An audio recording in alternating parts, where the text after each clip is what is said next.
Hello, नमस्कार, आदाब, सत श्री अकाल। मैं नरसिंह यादव क्राइम अलर्ट की आपको एक ऐसी सच्ची घटना से रूबरू करवाने जा रहा हूं दोस्तों। चलिए जानते हैं घटना क्या है विस्तार में। इसकी हेडलाइन है 17 साल की बच्ची के साथ हुआ रोंगटे खड़ा कर देने वाला कांड। आखिर किन हालातों में करता है इंसान, वो कौन सी तकलीफ़ें होती हैं जीने से ज़्यादा मरना आसान लगे। कितनी मायूसी, कितना घुटन से घिर रहा होगा वो इंसान कि उसने ज़िंदगी छोड़ने का फ़ैसला ले लिया। आज की कॉम्पिटिटिव दुनिया में ये किसी महामारी से कम नहीं है। स्कूल के बच्चे हों, वर्किंग प्रोफेशनल, रिटायर्ड बुजुर्ग, हर कोई इसका शिकार हो रहा है। ऐसे में सवाल उठता है, आखिर क्यों ज़िंदगी मौत से हार जाती है, क्यों होता है ये। आज मैं आप लोगों के सामने एक ऐसा ही केस लेके आया हूँ, लड़की और आत्महत्या। बात कोई बड़ी रही होगी। निराली की आत्महत्या की वारदात से यही सवाल जुड़ा हुआ था कि आखिर क्यों। शगुन सिंह निराली की बड़ी बहन का नाम है। मंजीत सिंह निराली के पिता का नाम है। मधु निराली की सहेली, जो कि दोनों साथ में स्कूल जाती थी। निराली के पिता के दोस्त के यहाँ शादी थी। सब शादी में गए हुए थे। निराली का पूरा परिवार वहाँ। निराली को जो देखता दीवाना हो जाता। वह बेहद ही खूबसूरत थी। वहाँ पार्टी में निराली के पिता मंजीत अपने सब दोस्तों के साथ शराब पीने लग जाता है। जैसे ही निराली अपने पिता को देखने जाती है, इसलिए कि उसके पिता एक बार पीना शुरू कर देते हैं तो वे रुकने का नाम नहीं लेते। वहाँ निराली के साथ एक आदमी ज़बरदस्ती करके निराली की ज़िंदगी बर्बाद कर देता है, उसका रेप कर देता है। निराली जैसे तैसे वहाँ से बिना किसी को बताए अपने घर पहुँचती है और रात का समय था, वह सो जाती है बिना किसी को बताए।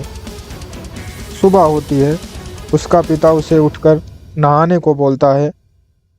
वह फ्रेश होती है, लेकिन उसके दिमाग से उसके साथ हुआ वो हादसा नहीं भूल पाती है।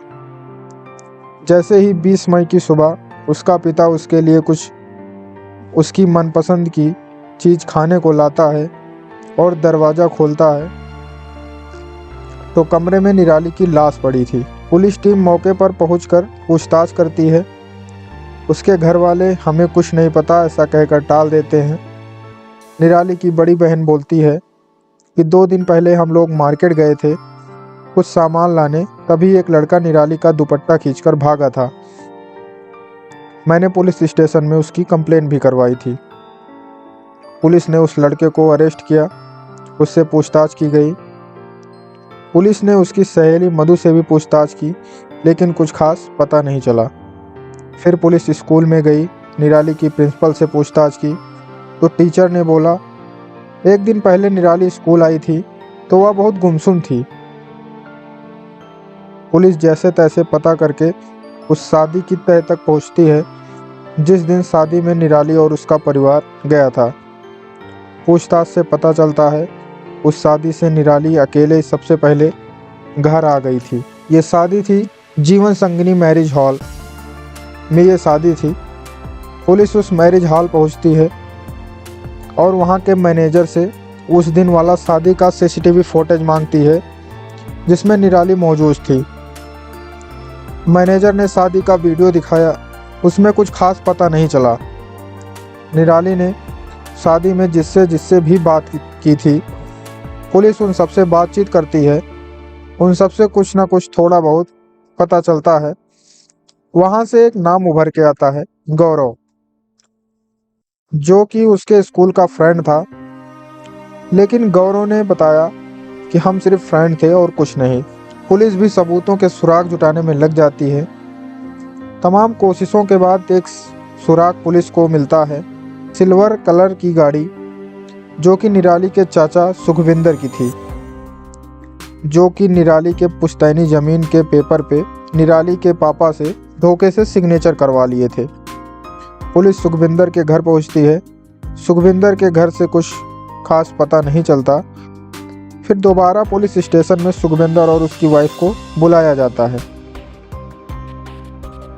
उसके कॉल रिकॉर्ड के अनुसार वे दोनों उस दिन घर में नहीं थे। पुलिस द्वारा डराए धमकाए जाने पर उसके चाचा बोले, मैंने तो सिर्फ उस दिन उसको जो मेरे ऊपर केस की है उसको वापस लेने के लिए बुलाया था। तभी पुलिस के हाथों एक वीडियो लगता है जिसमें मंजीत का दोस्त निराली के पास था, लेकिन उसने भी कुछ खास नहीं बताया और पुलिस के पास किसी के खिलाफ कोई ठोस सबूत भी नहीं था। फिर निराली की सहेली मधु ने पुलिस को फ़ोन करके बताया कि निराली ने मुझे बताया है कि उसका गैंगरेप हुआ है। उसने बोला वो मेरे सब बहुत करीबी हैं, मैं उसका नाम नहीं बता सकती। जैसे तैसे पुलिस की छानबीन से पता चलता है एक प्राइवेट वीडियो के बारे में जो कि निराली के फ़ोन में था। उस वीडियो में निराली ने बताया था कि मेरे साथ गैंगरेप हुआ है। तमाम सबूतों और गवाहों से पता चलता है कि उस शादी में आए निराली के चचेरे भाई और उनके सारे दोस्तों ने मिलकर निराली का रेप किया है। पुलिस द्वारा सबको सज़ा दिलाई गई।